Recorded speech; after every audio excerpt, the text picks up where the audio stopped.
Well, I figured I'd show you guys what I'm doing here.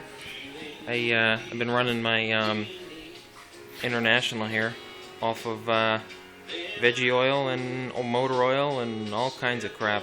Whatever I can get my hands on. Tranny fluid, and it likes it. It works pretty good. It's the same thing as the 7.3, so I've read good things, and I actually know a kid that ran the same kind of stuff last year up until almost the first snowstorm. So they seem to work pretty good. And from what I can figure, I think because the injector lines run underneath the valve covers, so you pick up heat from there that kind of thins the oil out. Plus, it's just the injection system itself is a lot different than like the Cummins that I had. The Cummins liked it too, but right now I don't know what the temperature is, maybe 50 degrees or so, and at night it probably gets down to the 40s, and it didn't like it very much. It would get so thick the pump there on the side of the block wouldn't be able to push it through. It needed heaters, but I'll get to that in a second. I figured I'd show you my little system on how I do it.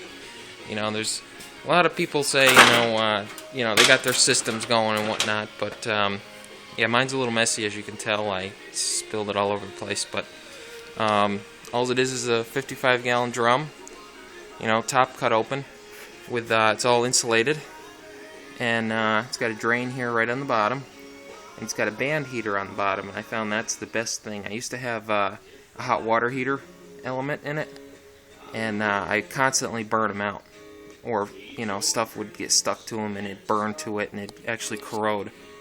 So I found this is the best. They're a little expensive, but I mean, this thing will get the oil up to 300-400 degrees, which is way too hot, but it'll do it.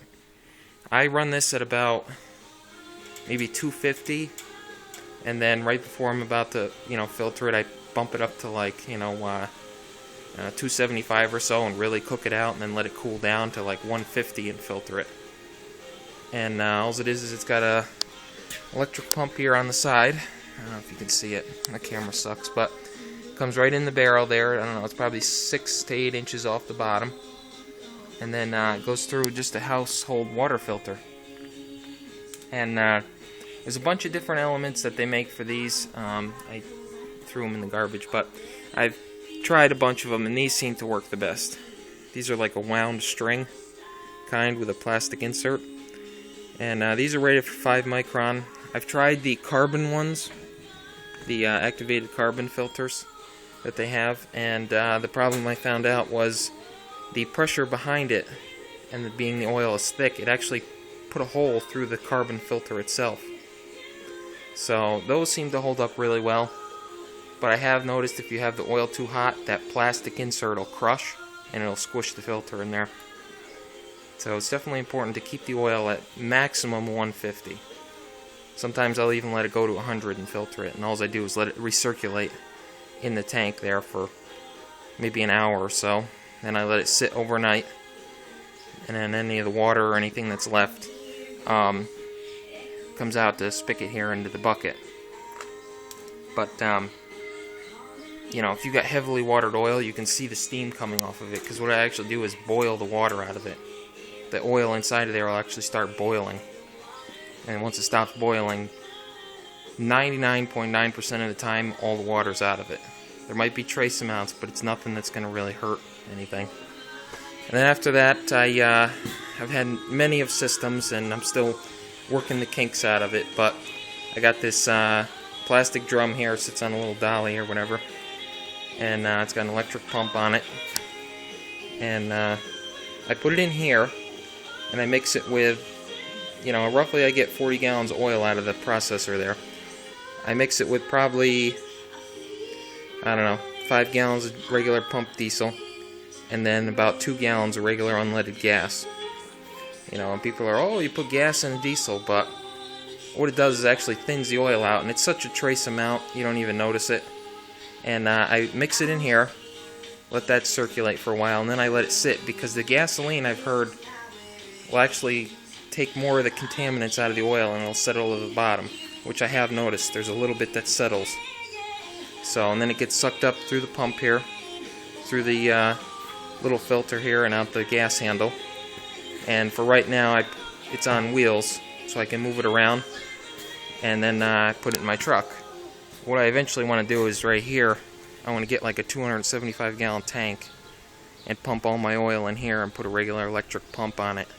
That way I just pull up, fuel up, and I'm done.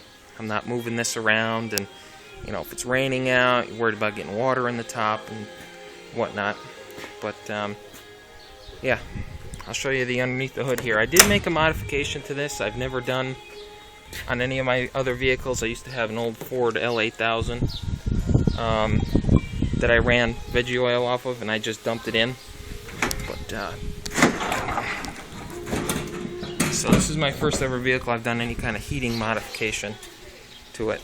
This is temporary, you know. Eventually when I get the money, I'll do something a little different. But what it does is these are your two lines. I think this is in, this is return to the heater core inside the cab for the heat.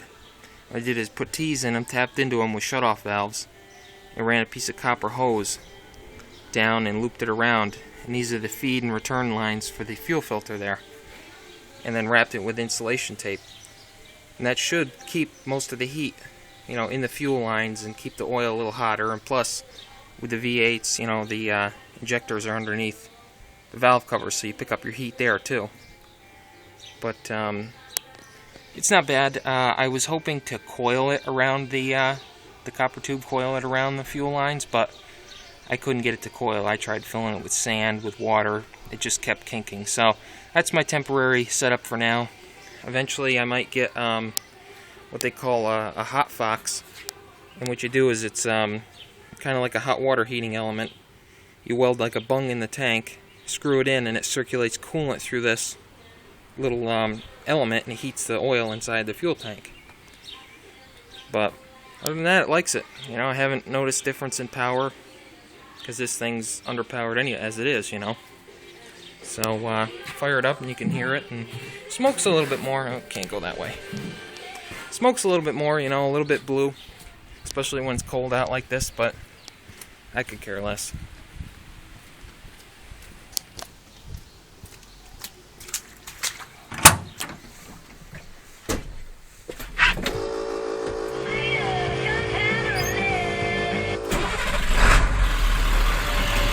Fires just like it normally would. Runs just like it normally would. The engine is noticeably quieter.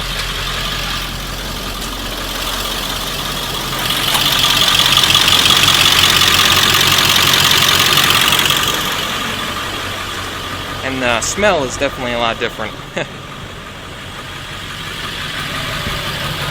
As you can tell, smokes a little bit. Not too bad.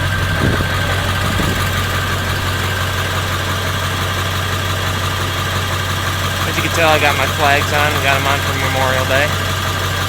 But yeah, that's my setup, and eventually, as it progresses, I'll show you more. I'm hoping, I'm kind of working out a deal with a guy on Craigslist for a tank over here. But, yep, that's pretty much it.